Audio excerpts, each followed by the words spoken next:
Mesdames et messieurs, bonjour et bienvenue dans Focus Eco. Les perspectives sont plutôt bonnes pour l'économie du continent africain, une économie qui devrait garder son dynamisme en 2025 avec une croissance de 4%. Ce sont les prévisions de l'Agence française de développement. L'Afrique devrait donc connaître cette année une croissance proche de celle de l'Asie, un continent africain qui affiche une résilience remarquable. L'Afrique s'impose comme une terre d'opportunités, cependant.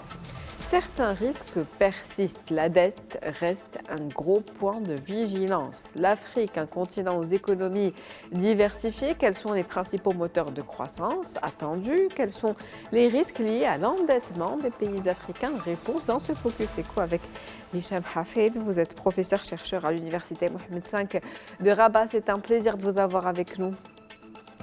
Le plaisir est pour moi, madame. Alors, on parle donc d'une croissance pour le continent africain de 4%. Quels sont, selon vous, les principaux moteurs de cette croissance? Est-ce que c'est un chiffre optimiste? Est-ce que c'est un chiffre positif? Que pensez-vous de ce chiffre?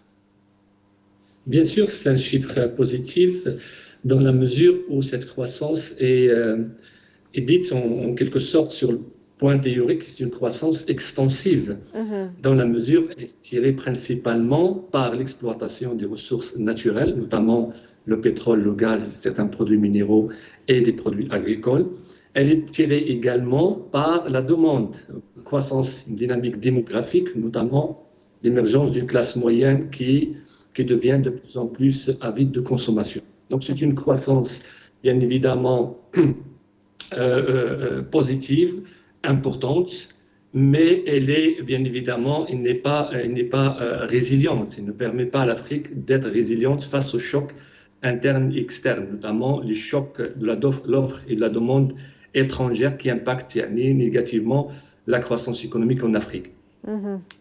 Donc, quand vous dites les chocs internes externes, c'est-à-dire par rapport à la conjoncture internationale aujourd'hui? Effectivement, la crise ukrainienne a impacté considérablement l'économie africaine par rapport à l'augmentation des prix des biens de consommation importés de l'extérieur. Elle a impacté également en termes de l'inflation, c'est l'augmentation du prix, et des chocs internes. C'est au niveau, bien évidemment, de l'instabilité institutionnelle politique au sein de certains pays africains qui impactent bien évidemment la dynamique de la croissance économique, la migration et également le changement climatique, parce qu'aujourd'hui nous voyons que une grande partie de l'économie africaine est fortement dépendante des changements climatiques, des aléas climatiques, ce qui impacte bien évidemment la souveraineté alimentaire de l'Afrique et par voie de conséquence la sécurité alimentaire. D'accord. Donc l'Afrique est un continent, selon en tout cas les analystes, aux économies diversifiées. La croissance n'est pas la même que l'on soit dans un pays ou dans un autre. Et justement, quel pays aujourd'hui tire, on va dire, le plus la croissance ou le plus profit des opportunités qu'offre ce continent? Écoutez, si nous regardons un peu les 54 pays du continent africain, on pourrait les classer sous forme de 4 blocs importants qui réalisent des niveaux de croissance un peu différents. Un bloc qui est constitué des pays exportateurs de pétrole et de gaz. On parle bien évidemment du Nigeria, on parle de l'Algérie, on parle du Gabon et on parle de l'Angola. Ce sont des grands exportateurs des produits énergétiques et qui tirent bien évidemment leur croissance économique. Mais cette croissance reste fortement dépendante de l'oscillation des prix de ces matières à l'échelle internationale. Il y a un deuxième bloc qui est basé, bien évidemment, tire sa croissance économique du tourisme. Là, je cite bien évidemment l'Égypte, je cite l'île Maurice, je cite également l'Afrique du Sud et quelque part le Maroc.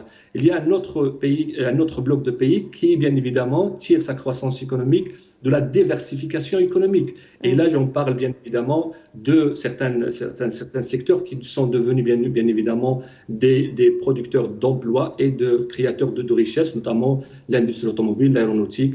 Et là, je pourrais citer bien évidemment le Maroc, l'Égypte, l'Afrique du Sud, le Nigeria et autres. Il y a un quatrième, bien évidemment, qui est basé bien sûr sur l'exportation de ressources autres que le pétrole et le gaz, comme par exemple, la majorité de ces pays sont concentrés en Afrique centrale, notamment le Gabon, le Cameroun et autres pays. Un continent, donc en tout cas aux économies, on va dire, contrastées. Comment se place aujourd'hui le Maroc?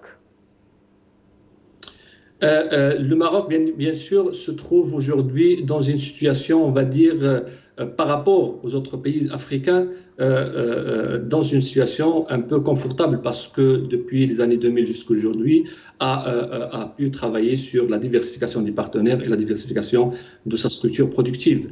Parce que aujourd'hui, nous constatons qu'il y a des efforts énormes en termes de réforme institutionnelle et également en termes de l'amélioration des infrastructures. Cette infrastructure constitue un défi majeur pour le reste des pays africains parce qu'aujourd'hui, nous constatons que tous les leviers de la croissance économique et du développement sont fortement dépendants de l'amélioration des infrastructures. Le Maroc a bel et bien eu conscience de ces défis, on va dire, internes, sur lesquels elle a travaillé il y a 20 ans. Aujourd'hui, on voit que le port Tangimed est classé parmi les ports les mieux développés à l'échelle mondiale. Il y a également le port d'Akhla qui est en train de se construire et qui pourra bien évidemment être un hub régional par rapport à l'Afrique de l'Ouest et par rapport à l'Afrique tout entière. Donc, l'amélioration des infrastructures, également la diversification des partenaires pour en tirer bénéfice au niveau de financement de certains projets structurants et productifs, et également l'amélioration de la structure productive qui devient de plus en plus importante et qui évite le pays d'être dépendant des chocs externes, notamment l'oscillation des prix de matières premières. Diversification donc des partenariats, infrastructures, connectivité, stabilité économique mais aussi politique. Le Maroc d'ailleurs, de par sa position géographique et par les projets structurants aujourd'hui en cours, est en train de se positionner en tant que pays leader, on va dire, sur le continent comme un hub de connexion et un carrefour en fait d'échange entre le continent africain et le reste du monde. Écoutez, de par son positionnement géographique et son ouverture, bien évidemment, sur la Méditerranée, sur l'Atlantique, il est forcé de devenir un hub régional ou un carrefour entre les autres continents et l'Afrique.